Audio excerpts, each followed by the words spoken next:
အားလုံးမင်္ဂလာပါခင်ဗျာ Burmese Skyline US ကနေကြိုဆိုပါတယ်ဒီဗီဒီယိုထဲမှာကျွန်တော်ပြောပြခြင်းတဲ့အကြောင်းအရာကဘာလဲဆိုတော့ဒီကျွန်တော်တပြေးပင်တွေကိုကျွန်တော်ရောင်းတဲ့အခါမှာတချို့ customer တွေကအထူးသဖြင့် Elia customer တွေပေါ့နော်ဘာပြောလဲဆိုတော့ဘယ် nursery ကနေကျွန်တော်ယူရောင်းတာတပြေးပင်တွေကိုဘယ် nursery မှာတပြေးပင်ရှိပါတယ်ဆိုတော့ကျွန်တော်အဲ့လိုပြောတော့ကျွန်တော်ကအဲ့ဒါကိုရှင်းပြရအောင်ဒီဗီဒီယိုကျွန်တော်ကဖန်တီးရတာပါကျွန်တော်ရောင်းသမျှတပြေးပင်တွေရဲ့မိခင်တပြေးပင်ကအခုနောက်မှာပြတာနော်ဒါကျွန်တော်ဘယ် nursery မှာယူရောင်းတာမဟုတ်ဘူးဒါအခုဒီမှာဒီအိမ်မှာဒါပိုင်ရှင်ကိုဒီပင်ပိုင်ရှင်ကိုကျွန်တော်ပတ်စံပေးပြီးတော့ကျွန်တော်လာပြောထားတာအဲ့တော့ဒီအပင်အပင်အသီးတွေဒီချိန်တော့တပြေးသီးတွေတီးနေမတီးတော့ဘူးပေါ့နော်တပြေးသီးတွေတီးနေတာလဲသူကပါခုပြီးသွားပြီပိုင်ပြီးတော့လဲအစိတွေကနေပြန်ပြိုးပြီးသွားပြီဆိုတော့လောလောဆယ်တော့ဒီပင်မှာအသီးတွေပါမရှိတော့ဘူးအသီးတွေအပွင့်တွေထွက်စဉ်တုန်းကတော့ကျွန်တော်တချို့ customer တွေကျွန်တော်ဗီဒီယိုရိုက်ပြီးတော့ကျွန်တော်ဗီဒီယို channel ပေါ်ပြီးကျွန်တော်ပြပါတယ်ဒီပင်ကအသီးတွေကိုအဲ့တော့တပြေးပင်တွေကိုဒီတပြေးပင်ကြီးကကျွန်တော်ကိုလွန်ခဲ့တဲ့9နှစ်ခရဲကနော်အများကြီးလှုပ်ကျွေးပြီးသွားပြီ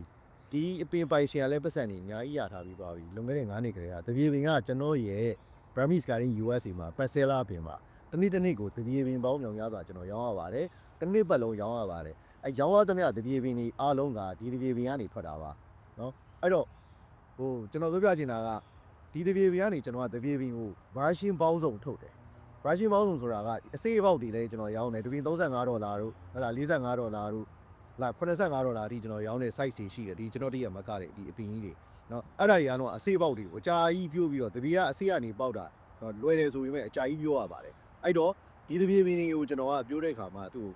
အစိကနေလည်းပြိုးတယ်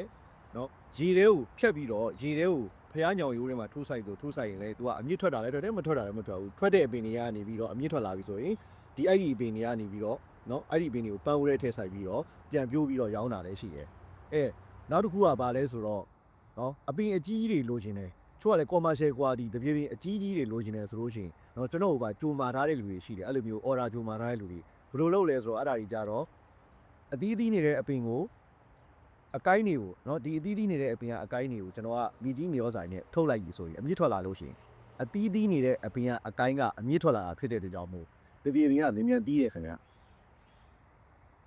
ဒီတပြေးပင်ကြီးကသူ့ရဲ့တက်တန်းကပိုင်ရှင်ဟာပြောပြတာကအနှစ်20ကျော်ပြီလို့တော့သူတို့ပြောတယ်နော်အနှစ်20ကျော်ပြီဆိုတော့ဒီဟ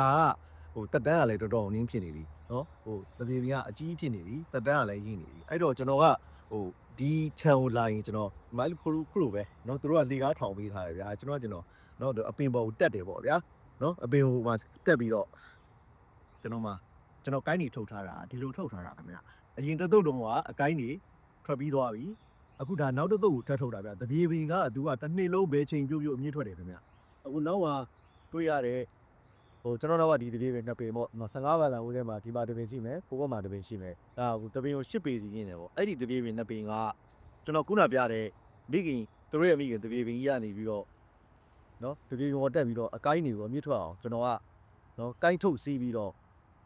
့ယူထားတာအဲ့တော့ဒီတပြေးပင်ကြီးတွေကဒါမျိုးကရဖို့ရှားတယ်ဘာကြောင့်လဲဆိုတော့အသီးသီးအပွင့်နေတဲ့အပင်ကအကိုင်းကိုအမြင့်ထွက်အောင်လုပ်ပြီးတော့ရလာတဲ့အပင်တွေကမြန်ပွင့်နေခင်ဗျအဲ့တော့ကျွန်တော်ပုံမှန်ရောင်းနေတဲ့တပြေးပင်ကိုစိုက်သေးတွေကအဲ့ဒါဘာတွေလဲဆိုတော့သူကအဲ့ဒီအပင်ကအသီးကိုနော်အစိတ်ထုတ်ပြီးတော့ဒီစိတ်ကနေပြိုးတာဖြစ်တဲ့အတွက်ကြောင့်မို့အစိတ်ဖောက်တပြေးပင်နေကြတော့9နှစ်တောင်မှတီးဖို့မလွယ်ဘူး10နှစ်လောက်နေမှသူက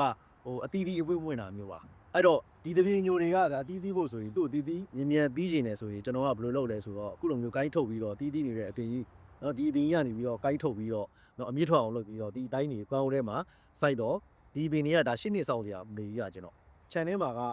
လောလောဆယ်ပေါ့ပေါင်းထဲမှာဒီရွယ်10ပေရှိတယ်ဒီဂိုက်ထုတ်တပြေးပင်ကြီးတွေကဒါကားထဲမှာထည့်လို့လည်းမရတော့ဘူးအဲ့တော့channel စိုက်ဖို့အတွက်ပြောထားတာဖြစ်တဲ့အတွက်ကြောင့်မို့လောလောဆယ်သူတို့ကိုမြေမချရသေးဘူးမြေမချသေးတာကဒီ15ကန်သာဦးထဲမှာကျွန်တော်2ပင်စိုက်တာကပြီးမြေချစိုက်ပြီးသား2ပင်ရှိတယ်ဒီရွယ်တွေကိုပဲကျွန်တော်2ပင်မြေချစိုက်ထားတာရှိတယ်ပြီးတော့ခုနကတော့ကျွန်တော်ပြခဲ့တဲ့ဟလာသူမိခင်ပင်ကြီးမှာလည်းကိုက်ထုတ်ထားတာရရှိတယ်ဆိုတော့နောက်ပိုင်းကျရင်တော့ဒါရောင်းပေးနိုင်လိမ့်မယ်လို့လည်းညှော်လင့်နေပါဗျာကျွန်တော်ဒီတပြေးပင်တွေဒီဘယ်မှဝယ်ပြီးတော့ရောင်းတာမဟုတ်ဘူးကျွန်တော်ကိုယ်တိုင်သူတို့ဒီတပြေးပင်ရဲ့မိခင်အပင်ကြီးပေါ်တက်ပြီးတော့ကိုင်းနေထုတ်စီးပြီးတော့ရယူလာတဲ့အပင်တွေဖြစ်သလိုအခုရောင်းနေတဲ့ဒီအပင်အသေးတွေကလည်းပဲ$35တန်း$45တန်းနောက်$85တန်းရှိတယ်နောက်တပြေးပွန်ဆိုင်နေနော်အဲ့ဒီအပင်တွေကလည်းပဲ ခုနပြတဲ့မိခင်တပြေပင်ကြီးရဲ့အတီးတွေကနေပြီးတော့ထွက်လာတဲ့အစိတ်ကိုပြိုးပြီးတော့ဟိုတစ်နှစ်ခွဲတန်ဒီဖြစ်စေ2နှစ်တန်ဒီဖြစ်စေ3နှစ်တန်ဒီဖြစ်စေ3နှစ်ကျော်ဒီဖြစ်စေเนาะအဲ့လိုမျိုးပေါ့သူ့ရဲ့ဘိုဆိုင်ဆိုရင်တော့ဒါ3နှစ်ကျော်ကဘိုဆိုင်လို့ရတယ်အဲ့တော့တပြေပင် size မျိုးမျိုးကိုကျွန်တော်ကဒီအစိတ်ကနေပြီးတော့ပြိုးပြီးတော့မှကျွန်တော်ကရောင်းတာကိုယ်တိုင်ပြိုးပြီးမှကိုယ်တိုင်ရောင်းတာဖြစ်ပြီးတော့ညီသည့် nursery တွေကမှကျွန်တော်ဝယ်ပြီးရောင်းတာမဟုတ်ဘူးဆိုတာကိုကျွန်တော်ကဒီဗီဒီယိုကိုရိုက်ပြရင်းနဲ့ပဲဒါကျွန်တော်ဒါတက်တည်ပြသွားတာခင်ဗျကြည့်ရှုအားပေးကြတဲ့အနေနဲ့ရဲကပရိသတ်တွေနဲ့ကျွန်တော်ရဲ့ customer အားလုံးကိုကျေးဇူးတင်ပါတယ်ခင်ဗျ